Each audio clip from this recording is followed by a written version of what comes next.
All right. And welcome back to SITREP. We are still covering the dialogue on ASEAN maritime security here in Pasay City. And with us is our good friend, Don Mclain Gill, senior lecturer at the LaSalle School of International Studies. So, Thank you very Don, welcome. much. Thank you. Thank you very much for having me. It's a true pleasure to have this conversation on such an important event. All right. So, Don, perhaps you can, since we'll start it off. Since ASEAN's 1992 declaration of the South China Sea, there has been been increasingly perceived as ineffective, ineffectual, and incapable of handling the brewing geopolitical tensions in the region. Do you think it is? Do you think it is incapable of doing it? Well, clearly, from a Philippine perspective, we do acknowledge the limitations of ASEAN in dealing with matters that are of existential concern to us, particularly in the West Philippine Sea. But nonetheless, we still look at ASEAN as a functional mechanism to which we are able to engage with our immediate neighbors. But then again, being a proactive sovereign state, we have to at least improve the options, expand our options to ensure that they are adaptive to the emerging challenges and realities at sea and on the ground. So, therefore, while acknowledging the limitations of ASEAN, we try our best to work within the ASEAN system, but we don't keep our options limited to that.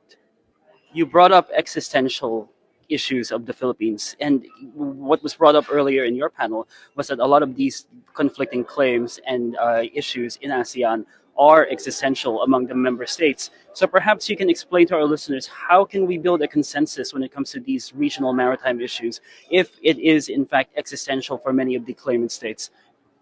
Well, again, as I mentioned in my panel earlier, the goal here is not to create a narrative based on pursuing common threat perceptions. And then the argument here is that we perceive a particular threat of a lesser or greater extent than others, and that eventually dilutes any form of opportunity to solidify a collective action against a particular threat. The idea here is to bank on shared interests and convergences based on what ASEAN members actually adhere to. And that is stated in the TAC, which is also stated and reiterated in the ASEAN Outlook on the Indo-Pacific, that we need to guarantee that international law, UNCLOS, and all instruments of international law, particularly towards the maritime domain, are kept intact, and at the same time to be able to ensure that extra regional countries, and this was the purpose of having all external members of ASEAN sign the TAC before, was to ensure that they abide by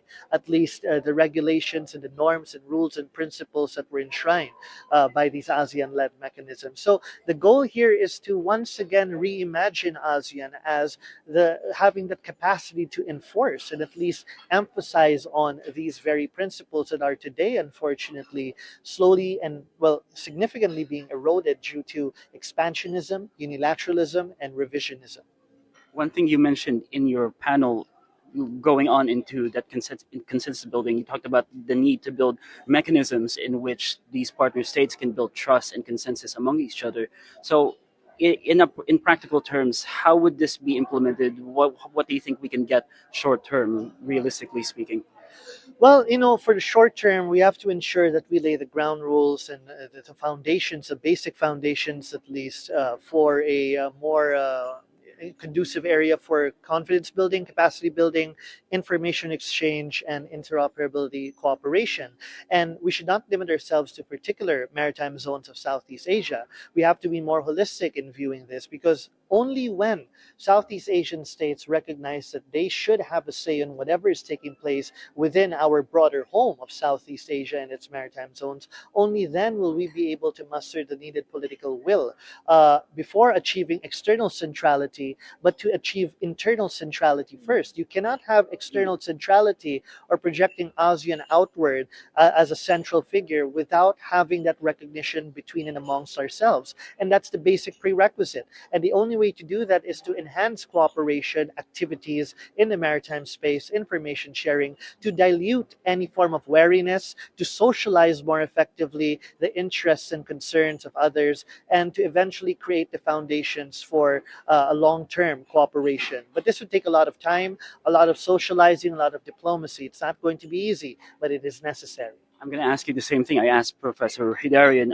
Is ASEAN centrality simply a talking point found in lecture halls and conference circuits, or is this actually something practical we can see on the ground and something we can build on? How optimistic are you for a central ASEAN consensus? Well, first of all, I'd like to congratulate the organizers, Dr. Jeffrey, and this began with the Manila Dialogue, where eventually the organizers in the country, in the Philippines, which is very significant, not just symbolically but operationally, to conduct such track 1.5 engagements where governments and uh, academics and other experts from all the countries, all the regions of ASEAN and beyond, are able to partake in open discussions that matter to the region.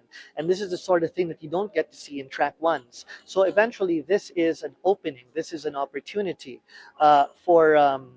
For ASEAN members to actually maximize such institutions, such engagements, to be able to eventually operationalize something more robust. So again, it is a process.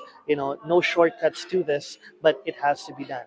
Last two questions. You said earlier, um, you hinted that there was a foreign power that is throwing a wrench at things at ASEAN, naturally hinting at China, preventing that consensus that we've been talking about. Do you want to expand on that for our listeners? And Well, yeah, I don't think it's as much as hinting. I think I mean the you know the examples and all the justifications and all the proofs are there for everyone to see. It's just a matter of acknowledging them and actually addressing them. That's the challenge, and eventually that's what we are trying to do by identifying the challenge and understanding that the challenge poses several different forms of challenges for other countries depending on their national interests. The idea here is how do we look for a least common denominator at least to begin working on addressing this challenge? And again, it boils down to creating a more solidified central front within.